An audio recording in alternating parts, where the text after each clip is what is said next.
Hello, good morning, students of class 7. Today, welcome to you for learning a new chapter of geography. This is the chapter number 9. The name of the chapter is Life in the Temperate Grassland. In the previous chapter, you studied about the tropical rainforest where trees are the main vegetation. Similarly, the grassland have grass as the main vegetation. A grassland can be defined as a region where grasses form the dominant type of plant life. Grasslands are also called a sea of grass. सो देखिए पिछले chapters में हमने क्या पढ़े थे, हमने grasslands पढ़े थे, नेचुरल वेजिटेशन पढ़ी थी, ह्यूमन सेटलमेंट पढ़ा था और मैंने आपको गंगा ब्रह्मपुत्र वैलीज़ के बारे में भी पढ़ाया था. बट टुडे मैं आपको बताऊंगी कि जो वर्ल्ड के सबसे बड़े जो ग्रासलैंड्स हैं वो क्या है. The grasslands cover about a quarter of the total earth surface. हमें पता है जो ग्रासलैंड्स हैं, ग्रासलैंड्स के अंदर ह्यूमन सेटलमेंट भी होता है और साथ ही साथ बड़े बड़े फॉरेस्ट भी होते हैं. तो हमारे की जो अगर हम बात करेंगे हमारी अर्थ का जो 1/4 पार्ट है, 1/4 जो हिस्सा है वो ग्रासलैंड्स के रूप में ही तब्दील है. The formation and growth of grassland depend on climate and availability of soil. और ये कम्प्लीटली किस पे डिपेंड करता है, वहाँ के जलवायु पर और वहाँ पे उपलब्ध मृदा और मिट्टी के अनुसार. On the basis of these factor the grasslands of the world are divided into 2 parts. कि हमने इनको 2 कैटेगरीज में डिवाइड किया है, which are the temperate grasslands and the tropical grassland. So देखिए कि जो टेम्परेट ग्रासलैंड्स में हम किस किस के बारे में पढ़ेंगे. Prairies, steppes, pampas and veld are the major temperate grasslands and of the world. In this chapter you will study about the prairies and velds. हम देखिए इस चैप्टर में सिर्फ टेम्परेट ग्रासलैंड्स के बारे में पढ़ेंगे, ट्रॉपिकल के बारे में नहीं पढ़ेंगे. So first of all we start from the prairies. Prairies कैसा वर्ड है, it's come from the Latin word pratum which means meadow. The temperate grasslands called prairies are situated in the mid latitudinal. तो हम बात कर रहे हैं कि ये कैसे हैं. The temperate grasslands of North America are known as, मतलब नॉर्थ अमेरिका का जो पार्ट है, जो वहाँ के घने जंगल हैं ग्रास से बने हुए, उन्हें हम बोलते हैं prairies. It is a region of flat gently sloping और हिली लैंड. यहाँ पे प्लेन्स भी हैं और साथ ही साथ बड़े बड़े रॉकी माउंटेन्स भी हैं. For the most part prairies are treeless but near the low lying plain. कि यहाँ पे बहुत बड़े पेड़ नहीं है, बट ये पूरे एरिया कैसे खाली प्लान्स है जहाँ पे अच्छी नदियाँ हैं बहने वाली. Flanking river valleys woodlands can be found. Tall grass up to 2 meters high dominates a landscape. It is actually sea of grass. The prairies are bound by the Rocky Mountain in the west and the Great Lake in east. Look at the map of North America. You can see that the prairies cover part of United States of America and parts of Canada. तो हम बोल सकते हैं कि prairies का जो location है वो क्या है, कुछ पार्ट जो है अमेरिका का है और कुछ पार्ट कनाडा का है. In the USA, the area is drained by the tributary of Mississippi and the Canadian prairies are drained by the tributary of Saskatchewan River. तो हम देखेंगे कि जो अमेरिका में जो रिवर्स हैं वो क्या है, जो मिसिसिपी जो वहाँ की मेजर रिवर है उसके पानी से वहाँ पे सिंचाई की जाती है. Climate being located in the heart of A continent, the climate is of continental time with extreme temperature. कि यहाँ का जो वातावरण होता है वो कैसी जलवायु बहुत ही एक्सट्रीम, मतलब जो टेम्परेचर बहुत ही ज़्यादा गर्म रहता है. The summers are warm with temperature of around 20 degree Celsius while in winter -20 degree Celsius has been recorded in Winnipeg. तो देखिए कि जो गर्मियाँ हैं वहाँ की जो गर्मियों के अंदर 20 डिग्री सेल्सियस तक गर्मी हो सकती है और जब ठंड होती है तो ठंड भी बहुत ज़्यादा होती है. Canada in winter a thick blanket of snow cover this region. और जब सर्दी का मौसम होता है तो उस समय यहाँ पे जो बर्फ़ की बहुत ही मोटी चादर बिछ जाती है.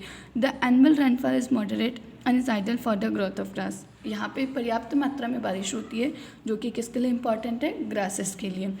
Due to the absence of north south barrier a local wind chinook blows air. और यहाँ पे एक लोकल विंड है जो हमेशा बहती है जिसका क्या नाम है, चिनूक. फ्लोरा एंड फ्यूना की जो प्रकृति और जो पेड़ पौधे और वनस्पति कैसी है. प्रेरीज आर पार्टिकली और ट्रीलेस. कि वैसे तो पैरेरीज जो है वहाँ पे बहुत ज़्यादा पेड़ नहीं हैं. Where water is available tree such as willow alder and poplar grow. और यहाँ पे कौन से जो हैं, जैसे जो विलो ट्री है वो सब पाए जाते हैं. Places the receive rainfall of over 50 centimetre are suitable for farming as the soil is fertile. और through the major crop of this area is maize. और इस एरिया में जो उगने वाली जो सबसे अच्छी जो क्रॉप है वो कौन सी है, मेज. Okay. Other crops including potato, soybean, cotton and alpha. Alpha is also grown. Areas where rainfall is very little or unreliable, grasses are short and sparse.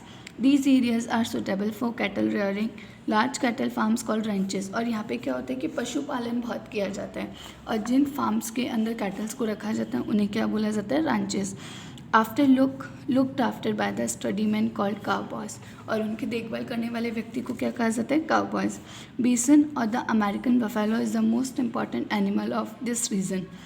और यहाँ का जो सबसे इम्पॉर्टेंट जो यहाँ की गाय है, गाय नहीं, भैंस, जिसको क्या कहा जाता है, बीसन, जो कि यहाँ की बहुत ही अच्छी इम्पॉर्टेंट एनिमल है. It is nearly got extinct due to its incredible hunting and is now a protected species.